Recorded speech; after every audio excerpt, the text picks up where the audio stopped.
too big a word. That's like mayonnaise. I'm assuming that's the biggest word I know.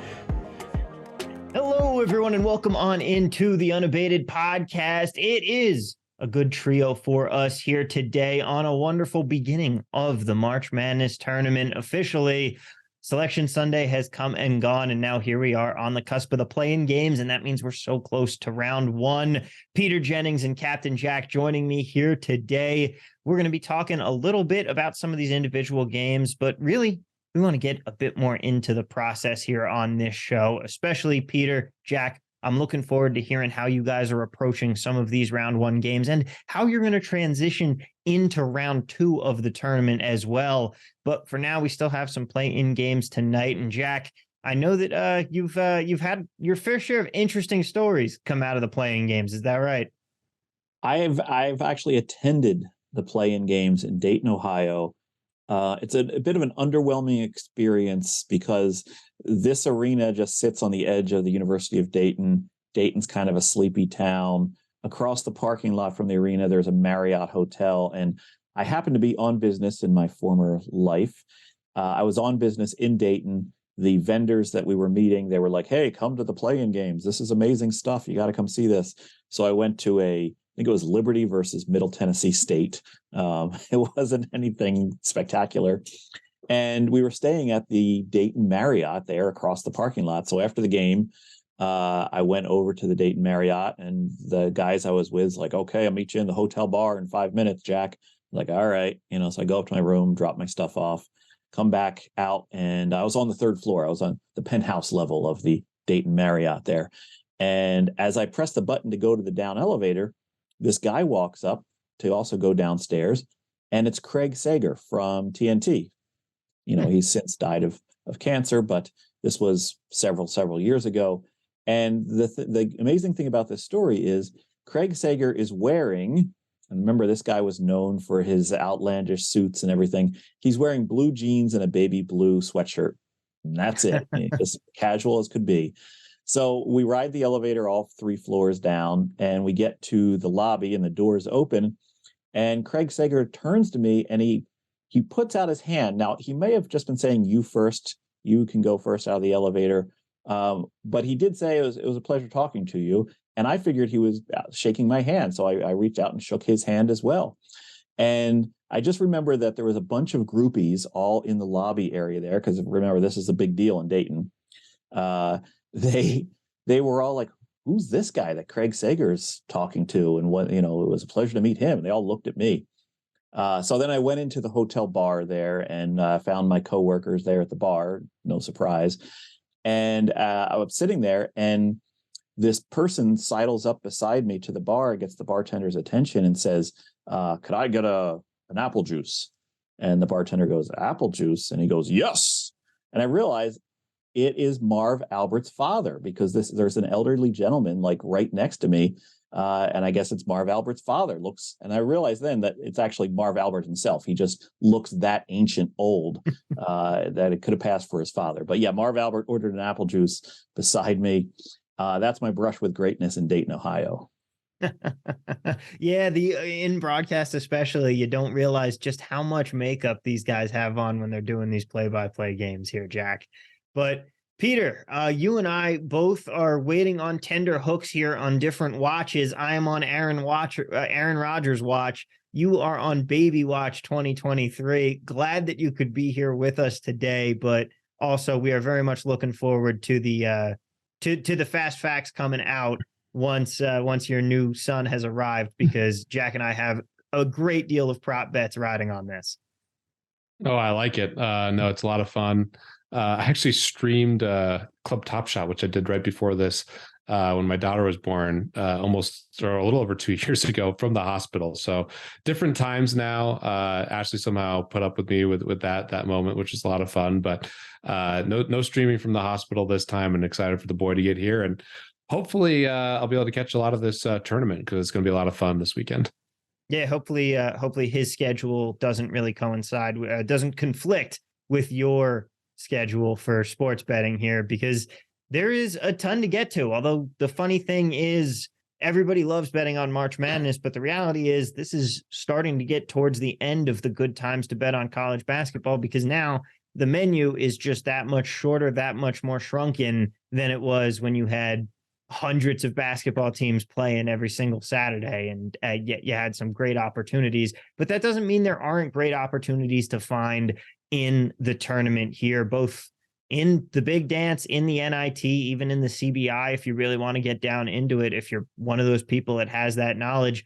But when it comes to the big dance itself, when it comes to some of these bets that we have here, Selection Sunday was obviously the time when a lot of these lines were going to move the most. What kind of value are you still looking to mine on the first round here, Jack? Well, I'm still waiting to see some tournament props show up. I enjoy betting these every year. I talked about in one of my articles that in Stanford Wong Sharp Sports Betting, he first talked about these NCAA March Madness props, and they existed way back in 2000. And so, yeah, I like to play them too. There's a bunch of different things like, how many ACC teams will make the Final Four, or the Sweet 16, or, total wins by Big Ten teams. So they're kind of a logic puzzle that I like to put together. And then in terms of the actual games that are coming up now, yeah, the lines have started to settle down.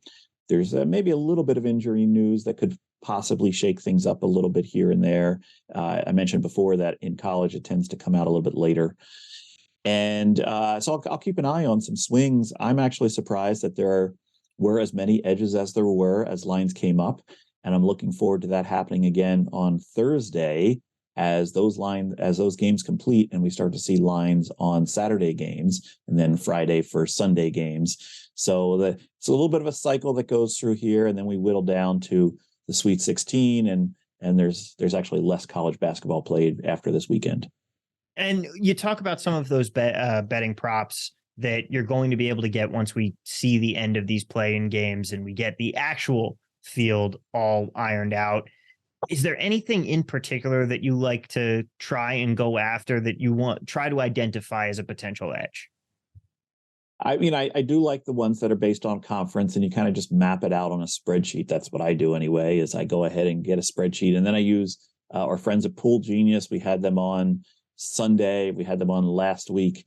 Pool Genius /unabated, poolgenius.com/unabated. I believe you can still get a discount, although we're recording this on Tuesday, and I think our unabated discount ends tonight, but you can still go through our link.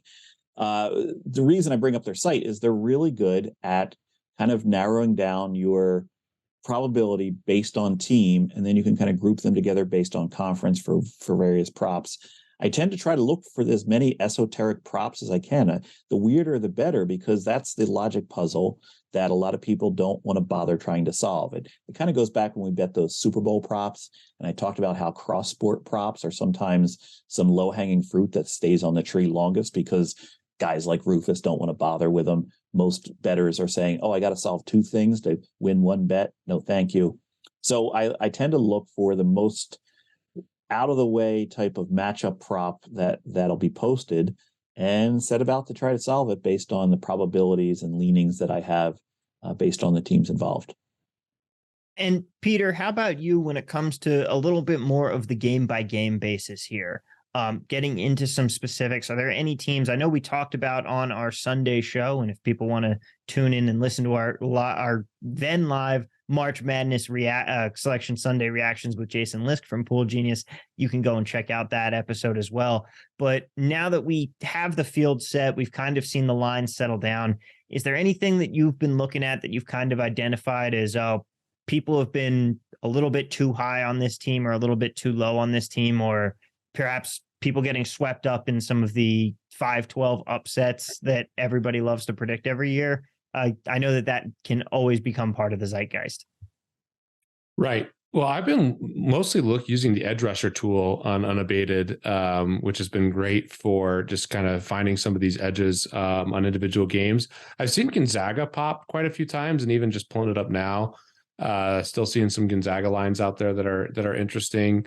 I've seen a lot of totals as well, which we talked about. I think the totals is where I'm most interested in, just kind of trying to hunt for lines and find edges throughout the tournament. I imagine that those will be more inefficient than the sides themselves. But Yeah, it's been interesting just kind of following the odds screen and seeing what's popping up with the edge rusher tool.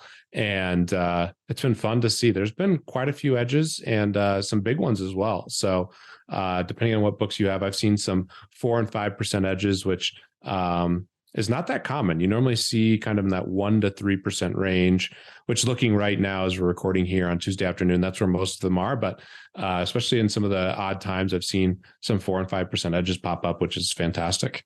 And you mentioned in the totals to be looking at there. I've hit a couple of them as well. But one thing that gambling Twitter is certainly love to talk about right now: first half unders in this first round. I guess the logic that they're using is it's kids. They're going to be nervous. There's a period of adjustment to these neutral courts. Is this something that has been true in previous years? Is this a thing that has just been conjured up, or is there some kind of signal to this, Jack? It's a mix between signal and noise. And I think it's one of these things that was signal, now it's noise, because there has been adjustments made in totals and how they're distributed between first half and second half. There's some theories out there, and I talk about this when we've talked about like how your process on how to find a good bet.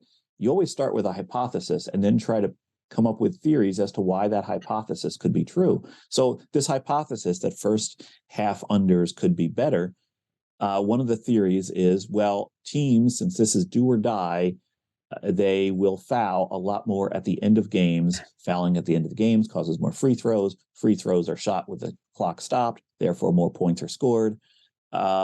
So look, that's a valid theory, but is that reflected in the lines these days? And from what I've seen, yes, it is reflected in the lines. So I'm not so much on this first half under train. There's also been, in times past, there's first to 15 markets. And I notice a lot of sports books now have first to 10, first to 20, first to 30. Those are very popular with a lot of people. They like to bet them. They like to kind of gauge tempo of two different teams or gauge offensive performance of two different teams and bet on these first to 15 markets.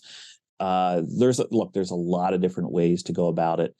But my official answer to you would be, I'm not quite sold in either direction, but I figure it's more noise than signal at this point. Peter, what do you think? Yeah, I think a lot of like the original kind of thesis and angles that were out there, a lot of them have been talked about now. So I agree with what Jack said. But that doesn't mean that you can't try to think of other things and then try to backtest to see if there's other angles. And, sports are evolving. And I know this is a college basketball show for the most part, but, for the bettors out there, one thing I think is really interesting where a lot of these theories could be lucrative is in baseball coming up. Baseball is a very efficient market, but we have a ton of rule changes to start the year. So if you ever want to say, hey, I think this might play out because of the rule change, you can make some bets on that. And, you can kind of start to see if there's some signal there or if there's not. But to me, oftentimes there's opportunities when things change. And I think that, obviously we're focused on March Madness now, but we'll quickly be in the dog days of summer. And if you want to take advantage, there'll be some pretty good opportunities, in my opinion, especially in April when there's a lot of sports going on in the baseball markets. And it's funny that you mentioned that because nudge, nudge, wink, wink. We might have some extra baseball content coming to you this summer from Unabated. Stick around for that. I think you'll be expecting an announcement fairly soon, don't you think, Jack? Yes. I would say beware the Ides of March. Indeed. In terms of when we're starting to announce some of the new things at Unabated. That'll be an exciting time.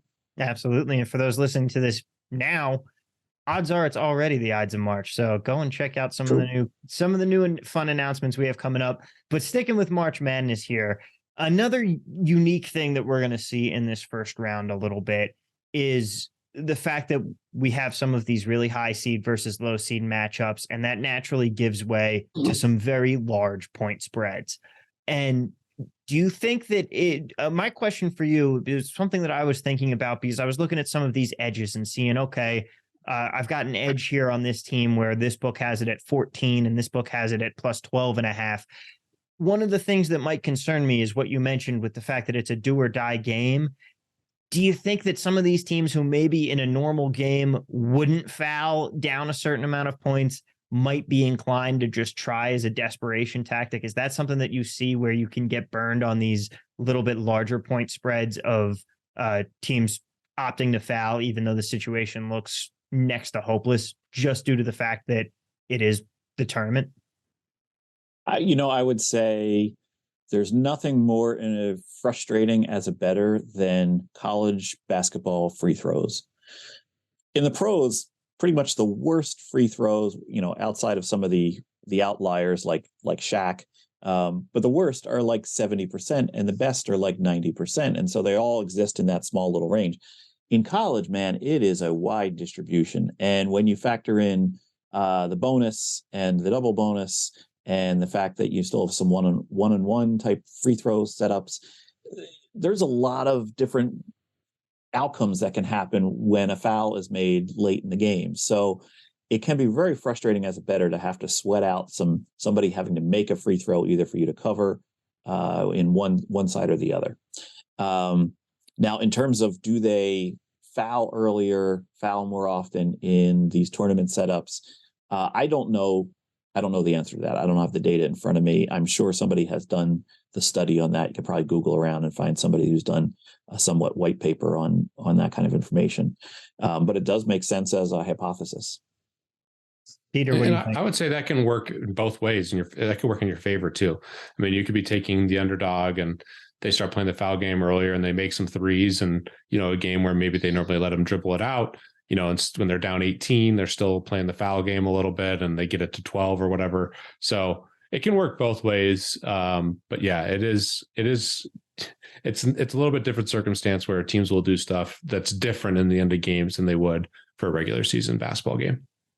And Peter, let's talk a little bit about your process for evaluating some of these games, because like we've mentioned on multiple March Madness shows at this point, this is a weird time where you have teams playing each other that you would never see play each other otherwise. And it can sometimes throw out a whack how you want to evaluate these teams or determine what a line should actually be. What are some of the qualities that you are looking for, maybe in some of these teams that are more mid-majors going up against Power 5 teams, things like that? Basically, where are you looking to try and give yourself an indication of this team is actually better than what their conference play might have suggested? Things like Ken Pom or shot quality.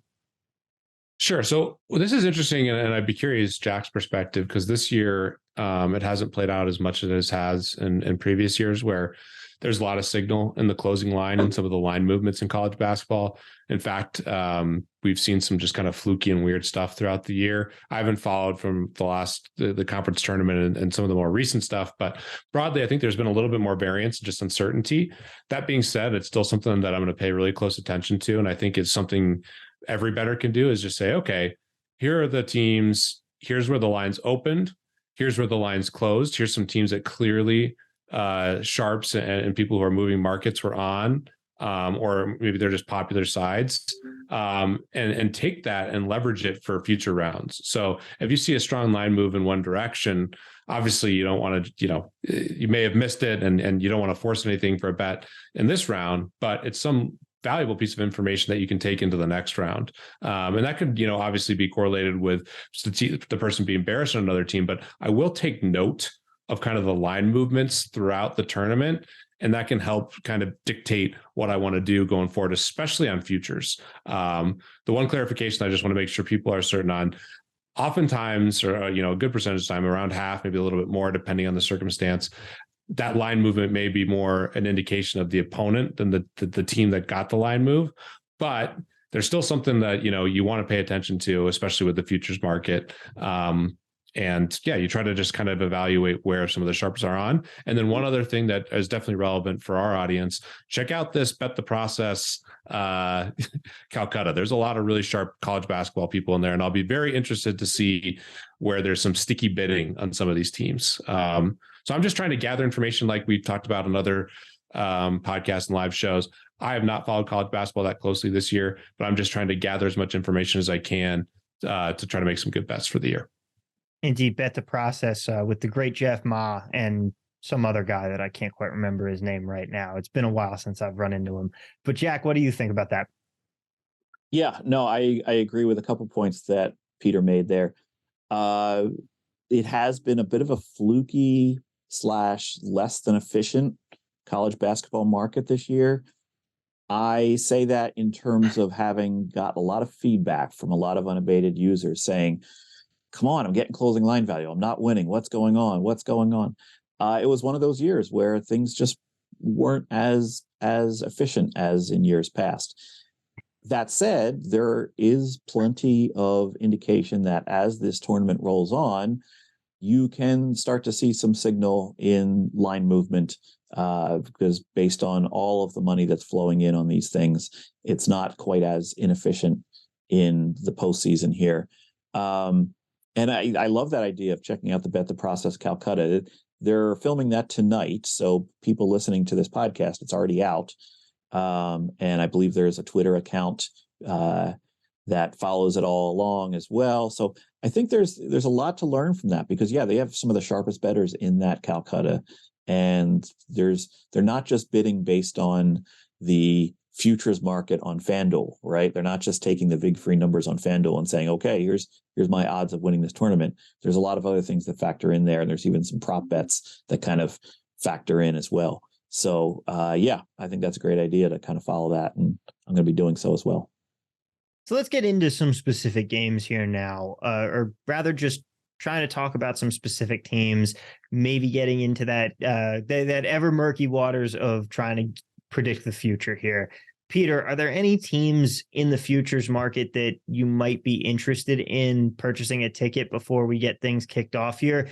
And are you finding that there's more value in the futures market this season because of the fact that there's a lot more parity in college basketball this season than we've seen in seasons past? Or is it the other way where the parity is kind of creating a lack of value for you here? So I haven't made any futures bets right now. I kind of searched around to see if there's any low-hanging fruit. I didn't spend a ton of time, and I didn't see anything that was like wildly mispriced. But that's historically, I normally make a couple futures bets kind of ideally. When I've done this more seriously, I've done more futures bets kind of during the conference championships. But really where there becomes a lot of value is places where you can make futures bets when there's already been some results, and just kind of understanding where there might be a little bit more variance in brackets and figuring out, where you can take advantage of that. So I'm looking for some results. There's definitely some teams that I'm targeting. UCLA seems to be a really polarizing team. Some people are, thinking they might not make that big of a run. Some people think that they, are in a really good position to win it all. So that's a team that I'm going to follow closely. I think that side of the bracket is really, really interesting. There's a lot of compelling teams. I'm interested to see if we see some upsets. And I just think I'll have a better sense of some of these teams that I might want to be bullish on from a futures perspective. There's a couple sharps in this Calcutta that I'm curious to see who they end up bidding on. So I'm still in the kind of gathering information mode, picking off games based on the unabated odds screen. And I'll be looking to make some futures bets after we have some results in this initial first round, and then for sure in the second round as well. It's my understanding that UCLA might have some injury news that impacts that's the variance that I think is going to be interesting to. So we'll see what happens there. And I'm curious to just kind of follow injuries in general.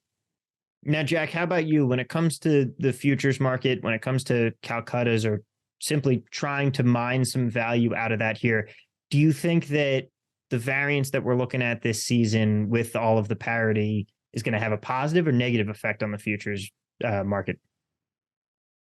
I don't think it's going to be a negative impact in terms of how it plays out. Look, and you guys know this, I'm a numbers bettor. I can't name a single player in college basketball. I really honestly can't. I'm basically taking a top-down approach. I'm taking an approach of kind of playing some inefficiencies in the market. And so I'm more concerned about the numbers. And so when the line started to hit the other day on Selection Sunday, I was waiting for some signal from some of the sharper books, some of the market-making books that were contributing to the unabated line and reacting off of that. And now as the numbers are getting settled, I realize that the only thing that should really move a number now is probably injury news. And so I can kind of take a leap of faith on some of these without even knowing who the players are what position they are. Even if I saw the injury news, I'm waiting to see the screen flash. It's just my approach. Is this the most optimal, efficient approach in betting this sport? No, it's not. But I don't have time to learn how to the intricacies of March Madness and of these teams and of their opponents and of the schemas they run on the court. This is a great approach to be able to say, okay, using the time I've got, using the resources I've got, here's what I can bet confidently. And so let's talk about some of those bets that you could make, maybe not in the first round, but going into the second round. You mentioned how the screen's going to start lighting up on Thursday as those results finish and we get game lines for Saturday. Peter, how much recency bias do you think is going to play into the way that some of these teams get priced when it comes to their second round matchups? And how much do you weigh performance in the first round when you're making your own numbers, or at least when you're evaluating some of these teams and deciding who you might want to take a futures price on or bet in that second round? Well, you make a great point, Tom. I think recency bias will be prevalent. It always is. That's one bias that broadly we can take advantage of. And especially this year where there's so much uncertainty, that's something where I hope I can, a team that barely squeaks by versus a team that had a decisive blowout, or maybe they shot really well and they're not that good of a shooting team. Like situations like that I'll look for. But again, I don't have enough of a baseline to say, okay, this team underperformed or overperformed relative to what I expected. I don't have a model for this. So I'm still going to be leveraging the odds screen. The thing that I'm most interested from that perspective is, again, the futures market, where I'm hopeful we'll see some of these inefficiencies as book posts their kind of odds. And a lot of time the futures market too, to be clear, it's not like the futures of this team to win it all. Oftentimes it's for them to get to the Final Four, or, to win their next game. Like there's some other, not to win their next game, but to get out of their bracket to get to the Final Four. Those are oftentimes where I see the most value in the futures markets. And how about when it comes to some of the ways that you're trying to evaluate some of these teams? Because I know we talked about Purdue and their shot quality. How much do you put into how much research do you put into things like shot quality when it comes to evaluating some of these teams? Yeah, I'm really interested in that website. I've talked to some sharps who are using it, and I certainly think that there's some signal in some of the data. You can't just strictly rely on it. So I'll be curious to see kind of how that stuff plays in and how that data comes into the website for the first round and the second round.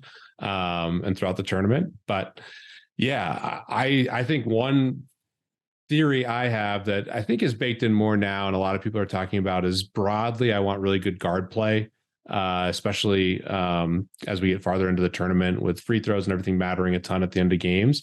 So that'll be another thing that I'll be paying attention to. And a lot of these teams now, we're seeing this so much in the NBA, and I believe we saw it more in college basketball. They're just getting smarter with their shot selection. So that'll be something I'm paying attention to, and definitely I'm going to look to 3-point variance as well. So we'll see how things come in, and I'm curious to see what shot quality has for kind of matchups going forward as we get more data throughout the tournament.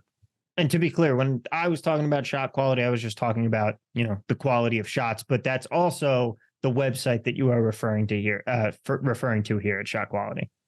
Yep, shotquality.com. I think they're doing some really interesting stuff. And there's definitely, from my perspective, I like that approach. And it's something that I've done in NBA in the past, is just looking at some of the shots that teams are taking. And they certainly have some work to do, but it's something I think is interesting to monitor throughout the tournament. All right. Well, gentlemen, thank you so much for joining me here today. Of course, best of luck to everybody when it comes to their tournament bets. And if you want some extra help, another great resource for information and also to help you when it comes to filling out your brackets, poolgenius.com. Use that code. You can find it in the description of this episode, poolgenius.com/unabated. Hopefully you're an early bird and somehow watching this on Tuesday, so you can still get a little more of a 10% discount on Pool Genius because you're an Unabated subscriber. But even if you're not, you can still use the promo code and hop on over there and grab yourself a subscription. I am excited to use it for all of my brackets this tournament. I've been entering every which bracket contest I can find because I I'm very excited to put these tools to the test. And also, I'm excited to use the Unabated odds screen like we talked about all episode to find some edges here in the tournament as we progress. Unabated.com. You can go sign up for a subscription today and take advantage for the rest of March Madness and going into baseball, because we're going to have plenty more coming at you. But for now, that is going to do it for us. And as always, don't forget, like, subscribe, and share. Tell your friends about the show. Tell your friends about Unabated, and follow us on Twitter and Instagram at Unabated Sports. Check out the website. Once again, get your subscription today. That'll do it for us here. Best of luck in March Madness. Let's cash some tickets.